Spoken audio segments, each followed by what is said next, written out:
Welcome to Designing Purpose, your guide to finding and pursuing the career you were meant for, with me, life and career coach Brooke Cretz. Want to know the scariest part about leaving your job? The unknowing of what's next. But what if it were possible to leave the job you hate and pursue something that feeds your soul while still meeting your financial goals? On Designing Purpose, I will guide you step by step to leave jobs that no longer serve you and connect to the career and life you were meant for. Join in for powerful stories, examples, and guidance to go from feeling stuck in the unknowing to confidently transitioning to your next career. The Designing Purpose show starts now.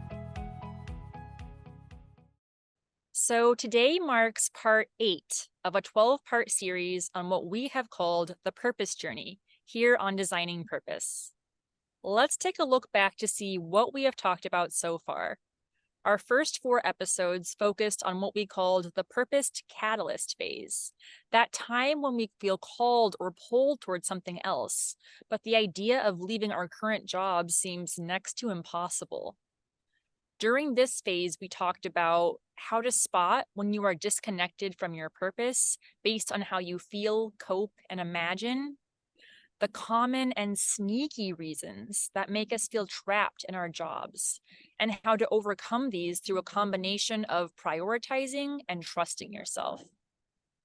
How we sometimes stay in jobs not for us for too long because we are trying to prove ourselves by embodying different archetypes we called the should selves, and how these not only keep us from meeting our goals, but make us miserable in the process.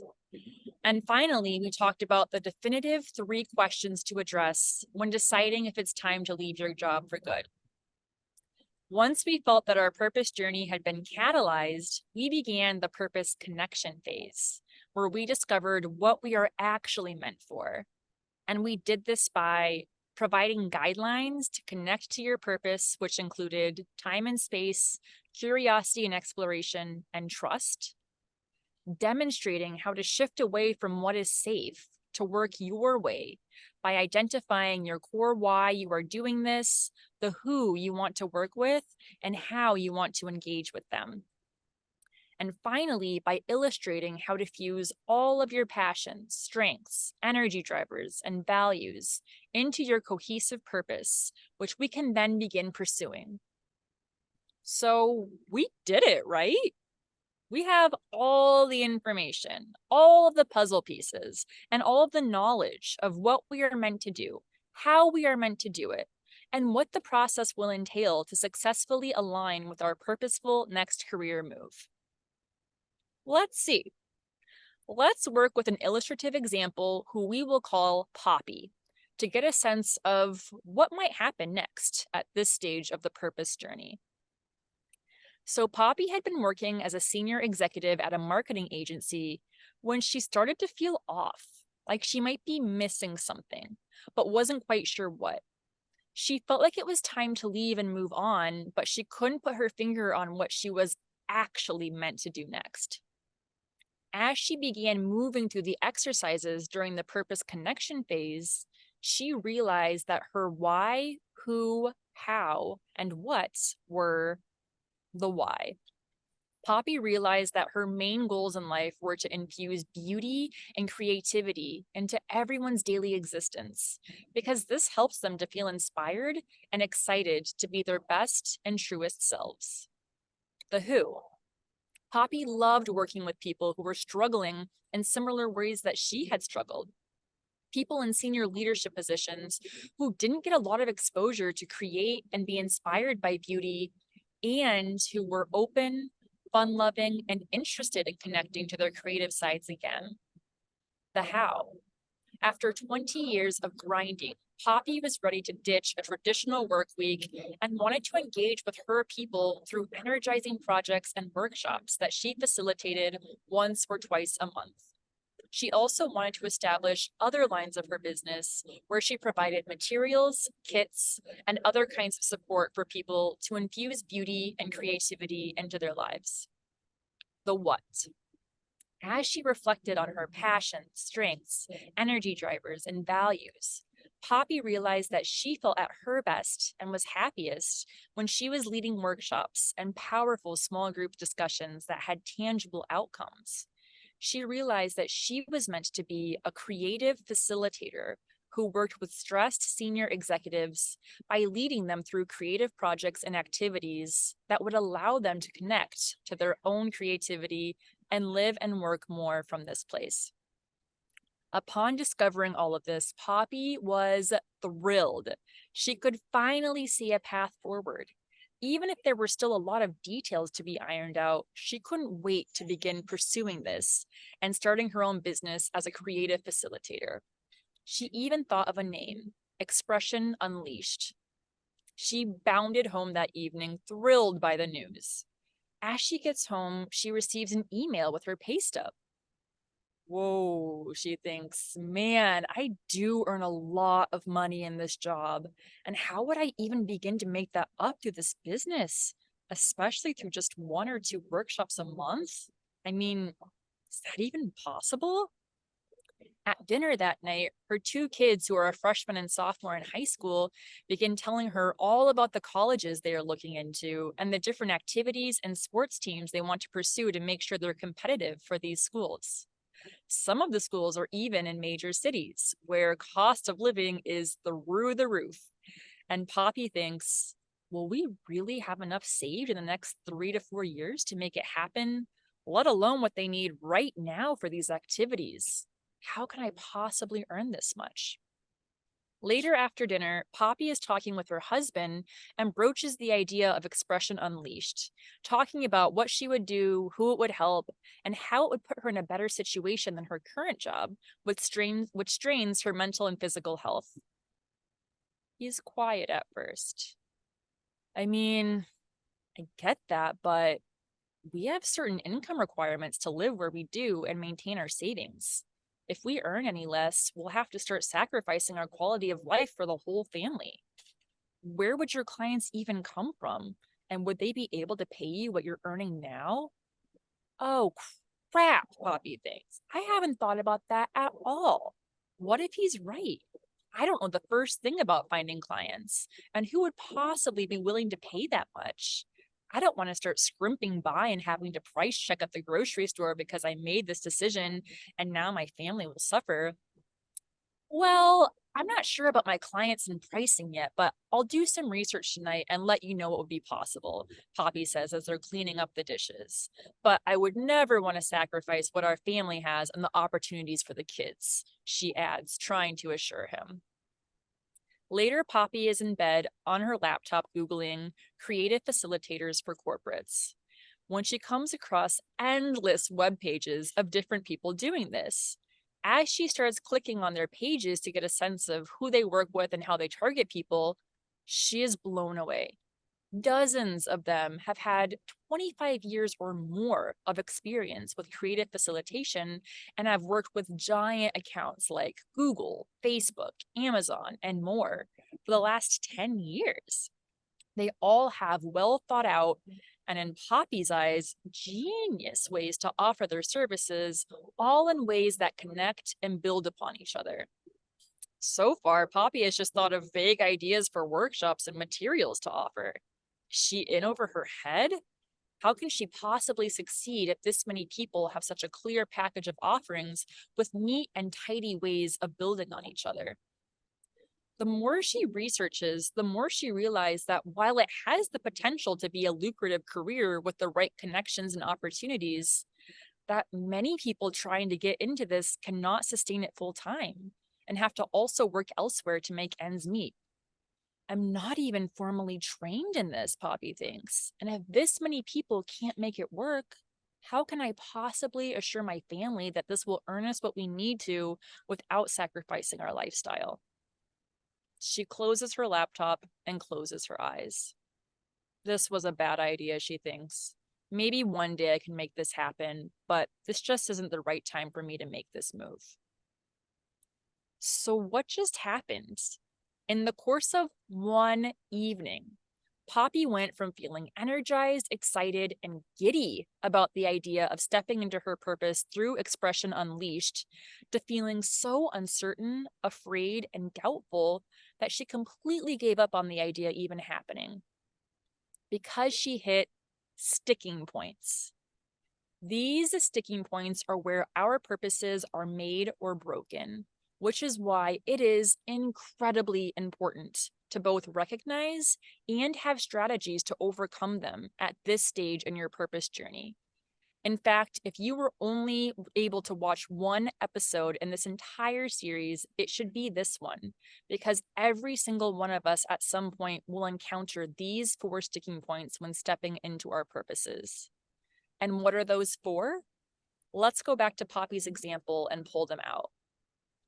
Poppy first started to feel uncertain when she noticed just how much she was earning and the pressure of providing for her kids' college and preparation began to hit her. This is the first sticking point many of us think of: money. Next, Poppy's husband began asking her some vulnerable questions around where she would find clients, how they would pay her what she needed, and if she was willing to sacrifice her family's lifestyle. Without talking more about the specifics of their finances, Poppy immediately felt the need to appease and defer to her husband's initial instincts. And this sticking point is known as pleasing. After that, as Poppy began scrolling through the many creative facilitators on the internet and wondering if she could set up just as impressive of a website to attract top clients, Poppy fell into the sticking point of perfectionism. And finally, when she began to see the percentage of people who can sustain this as a full-time career, knowing that she herself was in some ways new to this world, this brought up the sticking point of self-doubt. These 4 sticking points affect every single one of us in some form at some point on our purpose journey. That's just the truth. But that does not mean that we have to get stuck on them and decide that actually pursuing our purpose is unrealistic or not well timed. What it means is that we have to develop strategies to overcome these 4 sticking points using their most powerful antidotes. And those are: when we get stuck on money, what we need is perspective. When we get stuck on pleasing, what we need is advocacy. When we get stuck on perfectionism, what we need is curiosity. And when we get stuck on self-doubt, what we need is trust. Perspective, advocacy, curiosity, and trust. These are the most powerful antidotes to any sticking point that threatens to keep us disconnected from our purpose.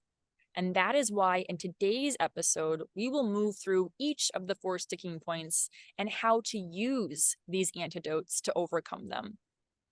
And as always, I want you to honestly answer this one question by the end of the episode.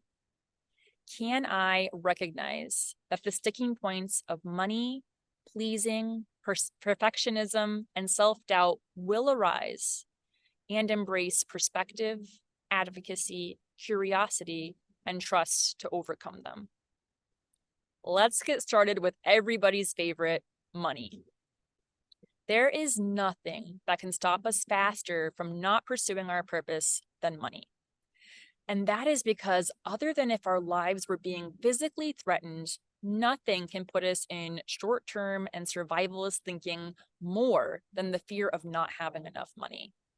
And trust me, having gone through this myself when I stepped into my purpose, I completely understand why this is the case. Many of us are working to make a living, and we usually have a general sense of how much we need to earn to afford where we live, what our goals are, and what we want to save for the future. And think about it.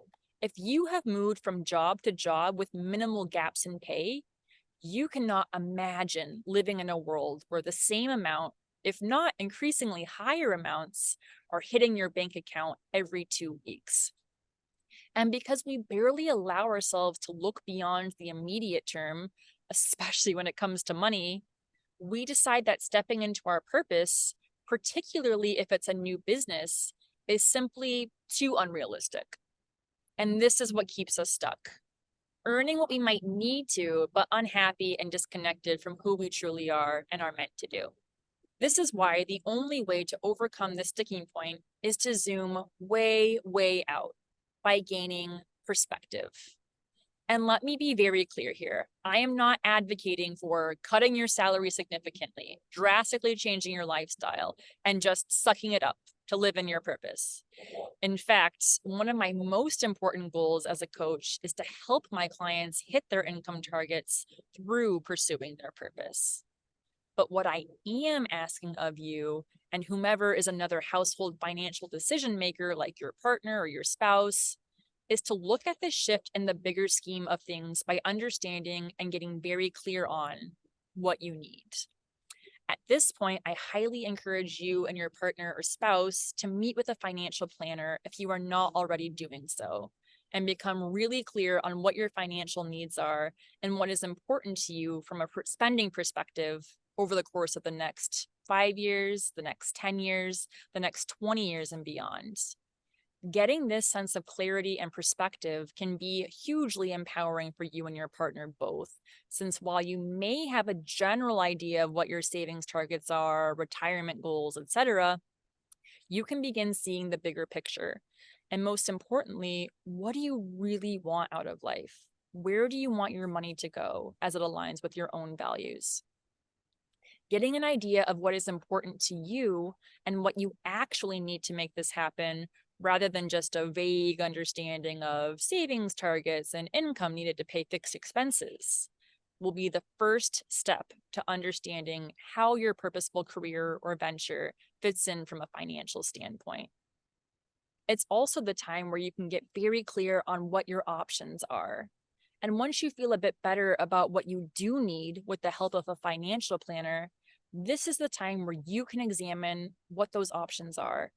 So many of us, myself included, feel like going out on our own or starting a business is an all or nothing affair, that we have to quit our jobs and immediately start replacing our income through our purposeful career or venture. But the truth is, you truly have nearly endless options to sustain yourself financially while pursuing your next purposeful step. There is, of course, the not always ideal, but staying in your job with the plan to leave by a set date. I usually suggest 6 months with clients while starting your venture on the side. There is going part-time at your current job while building your venture on the side. Or there is quitting and pursuing another part-time or contract position that will allow you to build your venture. Additionally, you have options for so many financial support systems, including loans, whether personal or business, to help cover certain startup expenses or temporary dips in income, or grants or other awards, particularly if you chose to pursue a certain certification in your field that may have resources for you to get started. Lastly, there is the possibility of temporarily leveraging some of your current savings for this time period, understanding that it would likely be a temporary measure and could be replenished later on. All of these options should be discussed and explored with your partner and a financial planner to have the best possible sense of what the next year, 3 years, or perhaps even 5 years and beyond can look like for you and your finances.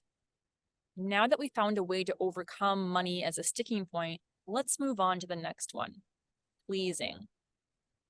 Of all the people I have coached, this particular sticking point has by far impacted people the most.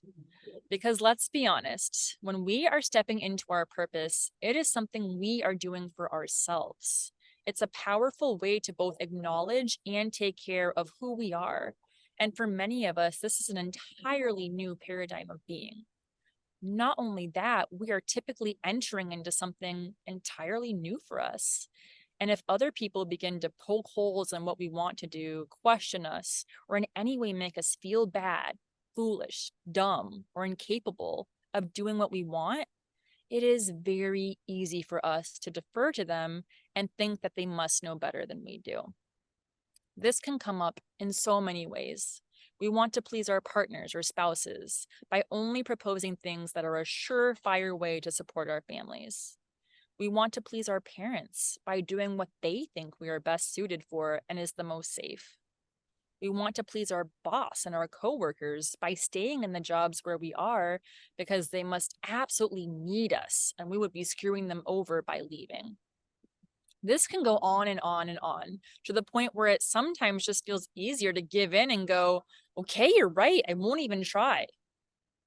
And this can be a very hard place to be, especially when people do have a lot of questions for which we don't have the answers and begin to realize that actually having the answers is really important. We can start to convince ourselves that they must be right, that we don't actually know what we are doing, and that by doing this, we are somehow making their lives more difficult. And this can send us into a guilt spiral so bad that we will eventually just give them what they want. But that is why the antidote to pleasing is not having all the answers, but to advocate for yourself, that you know how to find these answers, and that you are, in fact, capable of making it happen. And as I've said in a previous episode, you do not owe people immediate answers. All they need from you is the fact that, one, you have a plan to find the answers and resources you need, whether that is by working with a coach, talking to people doing things similar to what you want to do, or other forms of research. And that, two, you have all of the capabilities within you to pursue this once you have leveraged these resources. People might make you feel selfish or silly or incapable in direct or indirect ways. All you need to do is continue advocating for yourself and your ability to draw on resources and make what you want to happen a reality. So now that we found a way to overcome pleasing as a sticking point, let's move on to the next one, perfectionism. Even if we are able to release ourselves from the sticking points of money and pleasing by gaining perspective and advocacy for ourselves, most of us entering into our purpose will also fall victim to the idea that everything needs to be perfect in order for us to either begin talking to and applying for jobs in our field or starting a business. That's because once you've honed in on your purpose, your mind might immediately start buzzing with endless ideas and different connections and threads that all weave together and connect to perfectly fuse and package your purposeful career or venture. We can see 4 or 5 different pathways that we try to meld and explain and plan in an effort to explain everything moving around in our heads to the point when we feel like we can't even start before we have everything perfectly laid out and accounted for. But when we take a step back, who is all this perfectionism and planning for? Other people. Those people we are worried about explaining ourselves to, or who we want to work with or attract to our business. And here lies the root of the perfectionism sticking point. We think that we have to prove ourselves to other people to be taken seriously. We get so caught up in the planning, the rewording, the strategizing, and the second we think we might have it all figured out, our brains change the goalpost and we're back to thinking through and articulating even more things. But the thing is, generally speaking, people do not care nearly as much as we think they do about all of this planning. Most people just want to get a sense of who you are, what your energy is like, and if they can see themselves benefiting from working with you. They likely aren't poring over every section of your portfolio or website, trying to make it all add up in order to decide if you're worthy. And when we get caught up in these things, it slows us down from what we really need to focus on. The antidote to perfectionism, which we've talked about before, curiosity. Instead of thinking, oh my God, I have to put all these pieces together of who I am and what I do, and I'm not even sure what all that is yet. You can start by thinking, what is one thing I am super excited about within this purpose that I could start with? What is a small, feasible project I can do in the next 2 weeks, the next week, the next 3 days? How could I test out this pitch, business vertical, etc., with a few people whom I really trust and feel comfortable with? Curiosity instantly switches our brains from the pressure to get everything done to the enjoyment and fun of what you are doing and why you are doing it in the first place. Starting small, experimenting, and building from there is also how all the people you may be comparing yourself to started as well. We cannot think our way into our purpose. We have to experiment and play our way into it. And this brings us to our final sticking point, self-doubt. When doing anything new, self-doubt and uncertainty will always be part of the package, and pursuing your purpose is no different. We'll get really excited about a business idea and start seeing dozens of entrepreneurs doing similar things with gigantic followings, 4+ figure program offerings, and extravagant retreats in exotic places, and begin wondering, can I actually do this? We'll think about the people we know who have tried things that didn't work out and begin worrying that the same thing might happen with us. We'll read stories about entrepreneurs only earning $15K in their first year and how difficult it is to make it, and instantly question ourselves and our abilities. And herein lies the root problem of self-doubt. We begin to think that we have to have certain things and qualities to make it. Like there's a magic genie who blessed some people with it. And if you don't have it, well, then you shouldn't even try. This can be further compounded if you've been in work or other settings where you felt your value and self-worth has taken a serious hit. Sometimes we forget entirely who we are because we've been told by other people or made to feel like we have to fit into certain boxes that just might not be for us. And that is why the most powerful antidote to not only this, but all the sticking points is trust. If you have been drawn to something or led to it over and over and have a passion to pursue it, then you are worthy of making it happen. Will it always be smooth and steady? Maybe not. Will you hit some obstacles along the way? Pretty likely. But you will have everything within you to keep going, pivoting, and living in your purpose. Now let's go back to the question from the beginning of the episode. Can I recognize that the sticking points of money, pleasing, perfectionism, and self-doubt will arise, and embrace perspective, advocacy, curiosity, and trust to overcome them? Can I understand that these obstacles are inevitable in any purpose journey, but that I don't have to get stuck here? And that the more I can gain perspective around the big picture financially, advocate for myself when I feel pressured to defer to others, get curious to take small first steps, and trust that I have all I need to make it happen, the more I will become absolutely unstoppable. Because that's exactly what you are. Now that we have concluded the purpose connection phase, next time we will begin moving into the final phase of the journey, purpose action, where we will talk so much more about this, including developing experimentation plans as you make your way towards your next professional move, getting super clear on your vision, target markets, and where you want to position yourself moving forward, and building powerful support teams to lean on and ask for help as you finally step into your purpose. As always, I'm so excited to be with you on this journey. Thank you so much for listening, and we'll see you next time.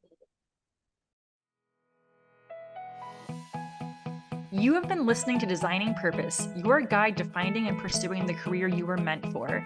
If you are curious to navigate the unknowns keeping you stuck in your job and confidently discover and pursue the career you are meant for, tune in every second and fourth Thursday at 3:30 p.m. Pacific Time, 6:30 p.m. Eastern Time on transformationtalkradio.com, where I give straightforward and practical guidance to facilitate your next career move. For more information, visit www.thepurposefulpractice.com.